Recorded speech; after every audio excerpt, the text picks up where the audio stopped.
We provide you the platform to turn your dreams into reality. Give wings to your aspirations with KR Mangalam University.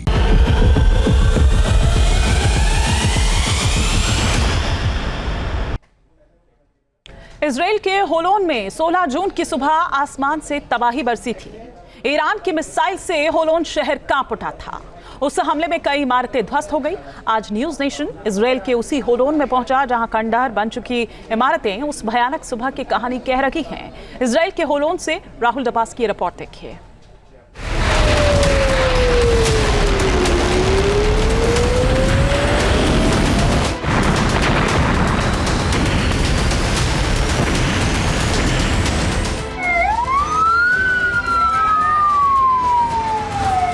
सोलह जून को जब Israel के होलोन में हुआ था भीषण हमला, ईरानी क्लस्टर बम से खंडहर में बदल गई थीं बड़ी बड़ी इमारतें। आज न्यूज नेशन की ग्राउंड रिपोर्ट में देखिए 15 दिनों बाद होलोन में मची तबाही की तस्वीरें। होलोन से लेकर बेटयाम तक यानी तेल अवीव और तेल अवीव के आसपास के तमाम सैटेलाइट सिटीज़ को लगातार निशाना बनाया गया था जब ईरान से मिसाइल चली थी और 12 दिन तक तेल अवीव को सबसे ज़्यादा हिट करने की कोशिश की गई थी। ऐसे के इलाके में हम लगातार मौजूद हैं और यहाँ पर कई भारतीयों का भी घर था। उनमें से घर भी लेके चलेंगे और आपको वहाँ की तस्वीरें भी दिखाएंगे और भारतीयों की स्थिति क्या रही इस जंग के दौरान वो भी आपको बताएंगे। लेकिन आप फिलहाल मेरे ठीक पीछे मौजूद देख सकते हैं कि किस तरीके से जो आपको सामने अपार्टमेंट नज़र आ रही है यहीं पर ही मिसाइल का हिट किया गया था। बैलिस्टिक मिसाइल से सीधा हमला हुआ था और उस हमले के जो तस्वीर है वो देख सकते हैं कि सीधा हमला जब किया जाता है तो पूरी की पूरी जो बिल्डिंग है ये ताश के पत्तों की तरह से ढह जाती है। मलबे में एहसास ही नहीं होता कि ये इमारत दरअसल कितने माले की, कितने फ्लोर की, कितने मंजिल की रही होगी। और अभी भी लोग यहाँ आसपास जब पहुँचते हैं तो अपने कैमरे के ज़रिए दिखाने की कोशिश करते हैं कि हम उस इलाके में ही हैं जहाँ पर ईरान की मिसाइल का सबसे बड़ा हमला हुआ था। हालांकि वक्त अच्छा खासा था लोगों के पास। वक्त इसलिए अच्छा खासा था क्योंकि लगभग 12 मिनट पहले सायरन बजने शुरू हो गए थे। उसके ठीक सामने जो इमारत है वो देख लीजिए, एक बड़ा होटल हुआ करता था 5 सितारा होटल, और उस होटल के ऊपर भी इसका असर पड़ा क्योंकि ठीक उससे 50 मीटर की दूरी पर मिसाइल का स्ट्राइक हुआ और स्ट्राइक के बाद जो शॉक वेव थी उसकी वजह से होटल में चारों तरफ आग लगी हुई थी। तेल अवीव से करीब 10 किलोमीटर दूर इजराइल का ऐतिहासिक शहर होलोन। 16 जून की सुबह ये शहर ईरानी हमलों से थर्रा उठा था। ईरान की मिसाइलों ने इस शहर में भारी तबाही मचाई थी, जिसके बाद कई इमारतें ध्वस्त हो गई थीं और गाड़ियां धू-धू कर जल उठी थी। उस वक्त भारी अफरा तफरी मची हुई थी, लेकिन आज ये शहर धीरे धीरे उस भयानक तबाही के बाद उभरने लगा। इजराइल के कई शहरों की ग्राउंड रिपोर्ट दिखाने के बाद अब न्यूज नेशन की टीम होलोन पहुंची, जहां हमारी मुलाकात एक भारतीय मायर मुजूज से हुई जो 5 साल पहले महाराष्ट्र के ठाणे से हमेशा के लिए इजराइल में शिफ्ट हो गए थे। मायर ने बताया कि उस सुबह आखिर हुआ क्या था। सर, उस वक्त क्या आप घर के अंदर मौजूद थे? क्या नाम हुआ आपका और क्या स्थिति थी? मेरा नाम मायर मोजेस। मैं, मेरी श्रीमती और मेरी 2 बेटियां, उनके साथ हम लोग अंदर थे। हालांकि सुबह 4 बजे थे जब हुआ ये, तो उस वक्त 2 बेटियां मेरी बाहर उनके बेडरूम में सोई थी और हम लोग अंदर थे जो स्ट्रांग रूम है। और जैसे ये हुआ मेरी श्रीमती जी बाहर दौड़ी और दोनों बच्चे सतर्क थी तो वो उठ के अंदर आ गए और ये धमाका हुआ। मैंने अंदर आके दरवाजा। कितना समय पहले आपको अलार्म बजता हुआ नजर आया? क्योंकि रेड अलर्ट ऐप भी है, अलार्म भी पहले बज जाते हैं। कैसे है कि अलग अलग तरह का है। अगर नज़दीक से आता था पहले तो 30 सेकंड 45 गाजा की बात करते हैं, लेकिन अभी ईरान से आता है तो कभी कभी 10 मिनट तक भी मिल जाता है। एक हाई कमांड करके है, कमांड सेंटर से बजता है तो वो 10 मिनट तक होता है, कभी 5 मिनट भी होता है। लेकिन जैसे आपको रुकना नहीं है, आपको जैसे मिला कि आपको भागना है। जैसे स्ट्रांग रूम में बोलिए या तो बंकर में बोलिए, तो वैसे हमको जैसे मिला। भारत में कहाँ से वास्ता रखते हैं आप? बम्बई से, थाना करके जो सिटी है, हाँ शहर है, वहाँ से है हम लोग। और हालांकि बम्बई में, और 5 साल पहले हम लोग यहाँ पर आ गए, बस गए। और अब आप इजराइल के नागरिक। मायर ने बताया कैसे इस हमले के बाद उनके घर को नुकसान पहुंचा था, जिसके बाद म्युनिसिपैलिटी ने उन्हें होटल में शिफ्ट कर दिया ताकि उनके तबाह हुए घर को रिनोवेशन कराया जा सके। तो यहाँ पर सर आप लोग अभी रह रहे हैं यहाँ पे आपको होटल प्रोवाइड किया गया है? के बाद सबको जो यहाँ पर रह रहे हैं उनको हर किसी को, अगर कोई रिश्तेदार है, अभी हमारे जो नेबर है वो husband and wife elderly couple है, तो उनको वो अपने शायद बेटे या बेटी के पास गए हैं, हमारे पास कुछ नहीं है तो उन्होंने होटल में इंतज़ाम कर दिया। गवर्नमेंट की तरफ से सब? बिल्कुल बिल्कुल, सिटी तुम्हारी म्यूनसिपैलिटी करती है सब। यहाँ पर म्यूनसिपल कॉरपोरेशन नहीं है, म्यूनसिपैलिटी बोलते हैं। हाँ, एरिया जिसको बोलते हैं। तो म्यूनसिपल कॉरपोरेशन की जगह म्यूनसिपैलिटी कहते हैं और यहाँ पर काम उसी लिहाज से किया गया था। हर माले पे 4 घर है ऐसे, पहले नीचे 1-2 है। जो नुकसान हुआ है उसके लिए भी कोई इंश्योरेंस है किस तरीके से? सिटी भरपाई देगी उसकी। अच्छा। हाँ, ये आपको दिखाता हूँ घर के अंदर। तो यहाँ पर कोड के ज़रिए ये दरवाज़ा खुलेगा और इससे नीचे भी हमने देखा था कि किस तरीके से एक बेहद मजबूत था, क्योंकि 2014 में इसका रिस्टोर किया गया, 100 साल से ज़्यादा पुरानी ये बिल्डिंग। और यहाँ पर आप देखिए कि किस तरीके से सामान समेट के सब सामान अंदर रख दिया है। यहाँ पर कबर्ड है, अंदर आ सकते हैं जी सर। ये देखिए, तो यहाँ पे आपने सारा सामान एक जगह ये क्यों रख दिया है, क्योंकि घर मालिक जो है उसने बताया कि शायद ये बिल्डिंग का फिर से रेनोवेशन होगा, अभी रिपेयर्स हो गए, ये हो गए, तो आप अपना सामान इकट्ठा कीजिए। अभी हमें बताया गया है कि आप कहीं और जाके रखिए, लेकिन हमारे पास जगह नहीं, होटल में तो कम जगह है, तो 3 सूटकेस 4 सूटकेस जा सकते, तो अभी सब समेट के रखा है।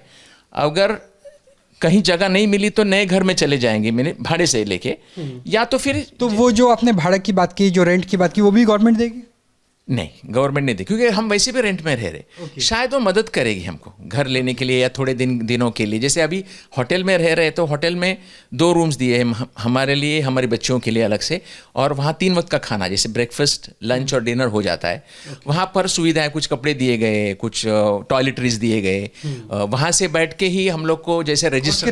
कितना समय के लिए वो दिया गया है? अभी फिलहाल तो 1 महीने के लिए दिया गया है, जो 15 दिन तो हो गए, 15 दिन के ऊपर तो हो गए, लेकिन ऐसे नहीं आपको निकाल देंगे, वो आपको सब सेटल करके ही जाएंगे, क्योंकि इस वक्त थोड़ा बड़ा धमाका हुआ, बड़ी तरह से नुकसान हो गया है। मायर पिछले 5 सालों से इजराइल के एयरपोर्ट पर काम करते हैं। जब 16 जून को हमला हुआ तब सुबह के 4:18 हुए थे। उनकी दोनों बेटी बालकनी के करीब वाले कमरे में ही सो रही थीं, जबकि मायर और उनकी पत्नी मास्टर बेडरूम में थे। परफेक्ट टाइम था वो बॉम्ब का, 4:18 सुबह के।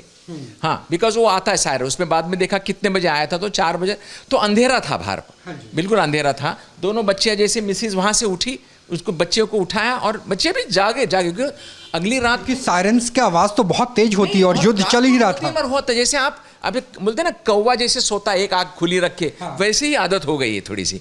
तो जैसे हुआ दोनों बच्चियां वहां से उठी और अंदर आ गई। अंदर आके ये दरवाजा जो है ये बंद कर दिया। हाँ जी, यहाँ पर आइए, ये बंद कर दिया, तो यहाँ से उखड़ा है, देखिए। हाँ जी, यहाँ से। तो मेरी श्रीमती जी और बड़ी बेटी वहां पर थी, मैं यहाँ पर बैठा था। ये स्ट्रांग रूम है? ये स्ट्रांग रूम है, ये स्ट्रांग रूम है। अच्छा, स्ट्रांग रूम सर अगर भारतीय दर्शकों के हिसाब से बताएं तो कैसे बनाया जाता है कि इस पर ज्यादा रीइंफोर्स कंक्रीट होता है, गेट ज्यादा होता है, कैसे बचाव? बिल्कुल, मैं आपको वहाँ वो भी दिखाता हूँ। ये जैसा आरसीसी स्ट्रक्चर है, जो सीढ़ियों का स्ट्रक्चर होता है, उससे काफी बने। इसकी वॉल थिकनेस होगी 1-1.5 फुट, ऐसे होगा। उसके बाद हालांकि दरवाजा भी था क्या? ये दरवाजा जो पड़ा है वो, अच्छा, दरवाजा टूट गया इम्पैक्ट से? दरवाजा टूट गया यहाँ से। ये देखिए, ये लोहे का दरवाजा नहीं, ये लोहा पीछे है, देखिए। पीछे ये कांच बुलेट प्रूफ ग्लास है। अच्छा, बुलेट प्रूफ ग्लास। हाँ, ये हाथ देखिए मेरी। तो सोचिए कि bullet proof glass, double glass का इस्तेमाल यहाँ पर इस्तेमाल किया गया ताकि जो स्ट्रॉन्ग रूम है कम से कम वहाँ पे जान बचे। और यही वो सिस्टम्स हैं जो हम आपको दिखा रहे हैं जिसकी वजह से हमला भले ही जोरदार था लेकिन जान का नुकसान हुआ, माल का नुकसान भले ना हो पाए। तो ये लोहे का दरवाज़ा जो सर खोल रहे हैं, ओहो वाह, ये शानदार। ये लोहे का दरवाज़ा खोला गया और उसके बाद फिर आप मेन जो खिड़की है वो खोलते हैं। तो उसके बाद सबसे पहले लोहे का दरवाजा बंद होता है सर? पहले खिड़कियां बंद कर देंगे, उसके बाद ये दरवाजा एक बार करके दिखा दीजिए। हाँ बिल्कुल दिखाता हूँ। ये देखो, ये देखिए, जैसे सायरन बजा या कुछ लगा आगे क्या, या फिर घर से बाहर जा रहे हैं, समझो, तो पहले बंद करके जाना है। ये खिड़की, ये नॉर्मल है खिड़की। इसके बाद यहाँ से ये बंद हो गया, फिर मैं यहाँ से इसको, तो डबल सिक्योरिटी हो गई, एक लोहे की और उसका बुलेट प्रूफ ग्लास की। और ऊपर एग्जॉस्ट भी है, वो लोखंड है, का इमरजेंसी कुछ हुई, किसी को बाहर निकालना हो तो वहाँ पर पीछे देखो 4 आपको बाहर से ऑक्सीजन वगैरह पाइप डाल सकते हैं अगर इमरजेंसी हुई तो। हाँ, वो स्पेशल जैसे 4 नट बोल्ट का है, और दरवाज़ा बंद करते तो आप सेफ है। ये 2000 साल से शुरू हो गया, लॉ कायदा पास कर दिया कि हर बिल्डिंग में, हर घर में एक स्ट्रांग रूम होना जरूरी है। ईरान की मिसाइलें जब पास वाली इमारत पर गिरी तो उसके शॉक वेव से मायर के घर को भी नुकसान पहुंचा। खिड़कियां टूट गईं, एसी पाइप टूटकर जमीन पर गिर गए और चारों तरफ कांच के टुकड़े फैले हुए थे। यहाँ पर हमको अच्छा लगता था बिकॉज जैसे हमारे गांव में जैसे हमारा घर था तो बालकनी, थाने में तो बालकनी तो यहाँ पे देखिए किस तरीके से जो हिट हुआ है, शायद ये जो डिबरी है वो डिबरी लगी होगी। डिबरी अभी बीच में वो साफ हो गया, थोड़ा सा अच्छा। क्लियर हो गया, लेकिन आप यहाँ से देख सकते कि ये पाइप जो है यहाँ पर दोनों बेटियां सोई थी, ये देखो खिड़की के साथ उखड़ गया पूरा, बाहर आ गया, गिर गया ऐसे, जैसे धमाका जो वहाँ हुआ। और हम लोग जब ये रूम में थे जिस वक्त, तो हमें तो लगा उस वक्त कि हमारी बिल्डिंग ही गई जहाँ पर, हाँ, जो जिस तरह से धमाका हुआ और वो दरवाज़ा जो दिख रहा वहाँ पर पड़ा हुआ दिखाया है, जो वो खुल गया और मेरी छोटी बेटी के ऊपर गिरा। तो उसको अब वो ठीक है, सुरक्षित? हाँ, बिल्कुल सुरक्षित है। तब नीचे जाके वो लोग ने फर्स्ट एड वगैरह सब करते हैं। तो ये पुरानी तस्वीरें हैं जो आपने बताया 100 साल पुरानी? ये नहीं, ये घर में हुई थी, ये जिनका घर है, हाँ, उनके वो लगाए हुए। ये जैसे तेल अवीव पुराना शहर है, ये आपको थोड़े दूसरे और भी तस्वीरें से आपको अंदाज आ जाएगा। तो यानी 100 साल पुराने पे भी अच्छा पुराना शहर हुआ करता था। ऊपर सीलिंग देखिए पुराने वक्त का, तो वो पाइप जैसे हम अंग्रेजों के ज़माने का देखते हैं लुटियन दिल्ली में, वैसा ही ये लुटियन दिल्ली जैसा ही है, लगभग 15 फीट 17 फीट का, 18 फीट का। हाँ, पाइप टूटा। और यहाँ पर मैंने 2 मिनट पहले दोनों मेरी बेटियां सोई थी इधर, वो जो अंदर आई वो यहाँ पर गिरा, और एक खिड़की यहाँ पर, ये खिड़कियाँ। अगर स्ट्रॉन्ग रूम नहीं होता, रेस्टोरेशन का काम नहीं होता, बहुत स्ट्रॉन्ग रूम नहीं होते तो शायद हम लोग फिर जो बंकर्स है वहां पर भागते। बंकर्स दूर थे यहाँ। हाँ, बंकर्स दूर है, हर एरिया में अपने अपने बंकर्स है। बंकर्स बोलेंगे तो स्पेशली डिजाइंड है, बिल्डिंग्स के अंदर जो है, होटल्स के अंदर जो पार्किंग्स है, लेकिन खुले नहीं, उसको दरवाजे लगाए गए। न्यूज नेशन की टीम इस इलाके में मौजूद एक भारतीय रेस्टोरेंट में पहुंची। इस रेस्टोरेंट की दीवारों पर पीएम मोदी और इजरायली प्रधानमंत्री बेंजामिन नेतन्याहू की तस्वीरें टंगी हुई।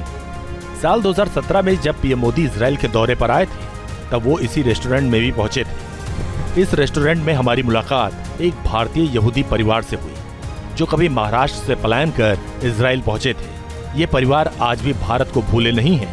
इन्होंने भी हमें बताया कि 16 जून की सुबह हुआ क्या था।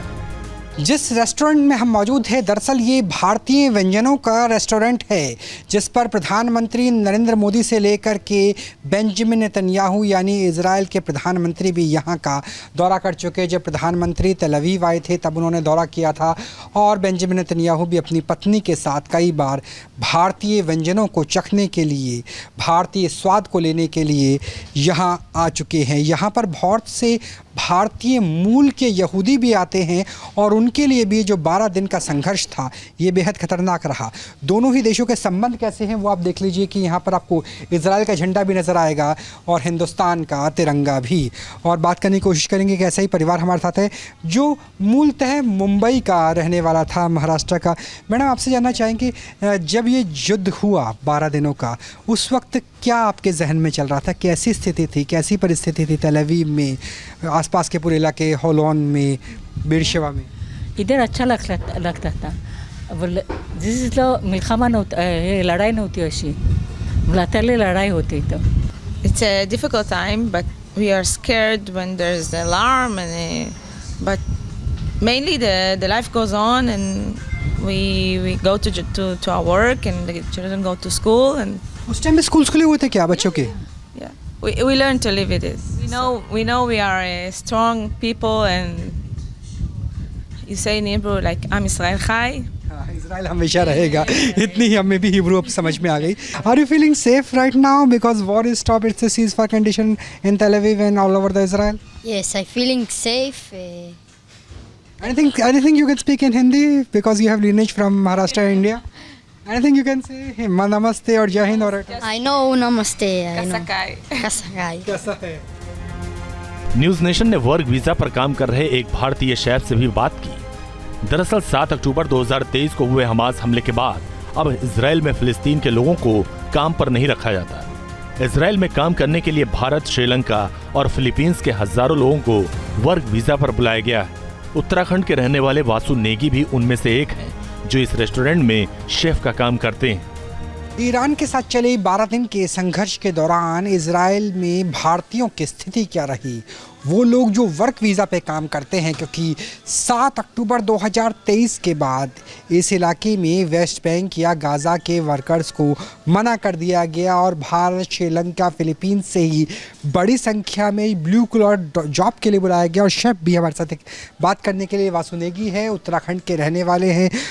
आपसे जानना चाहेंगे कि भाई कैसी स्थिति थी उस वक्त, युद्ध की, सायरन बज जाते थे, मिसाइल स्ट्राइक बिल्कुल आपके पास में हुई थी जहां यूएस एम्बेसी है, कितना डर लग रहा था उस वक्त? डर तो थोड़ा बहुत था, पर हमारे लिए सर पूरा सपोर्ट था, बॉस का भी और इंडियन एम्बेसी का भी, क्योंकि तो भारत के दूतावास आपसे संपर्क में था कि अगर कोई डर है, वापस जाना चाहते हैं, कोई चीज़ है? बिल्कुल कोई ऐसा कोई वो नहीं है, हमें सब चीज़ सपोर्ट में था। तो जब आप काम करते थे तो क्या यहाँ भी बॉम्ब शेल्टर था? अगर सायरन बजते थे तो क्या प्रोटोकॉल होता था? हमारे यहाँ पर बंकर है नीचे होटल में। सायरन बजते या बंकर में चले जाते? बिल्कुल, बॉस ने भी, हमारे जो बॉस हैं उन्होंने भी बिल्कुल बोल रखा था कि अगर सावन मॉर्निंग में बज जाता था तो हम इस समय ड्यूटी नहीं आते थे।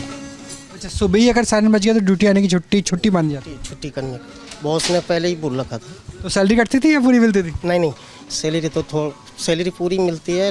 ये हैं भारतीय जिनका कहना है कि उन्हें 12 दिन के दौरान डर ज़रूर लगा था। अगर सायरन सुबह बज जाता था तो काम पे आने की ज़रूरत नहीं थी, लेकिन सैलरी पूरी मिली, तनख्वाह पूरी मिली। तो भारतीय काफ़ी हद तक सुरक्षित महसूस कर रहे हैं इजराइल की राजधानी तेल अवीव में। कैमरा सहयोगी राकेश सिंह रावत के साथ Rahul Dabas, news nation, Israel. जहाँ भक्ति है हर शब्द में, कथाओं में छुपे हैं दिव्य रहस्य और ज्योतिष देता है जीवन को दिशा। धर्म से जुड़ी हर बातों को जानने के लिए हमारे चैनल स्तुति को सब्सक्राइब करें। चैनल पर जाने के लिए इस लिंक पर क्लिक करें।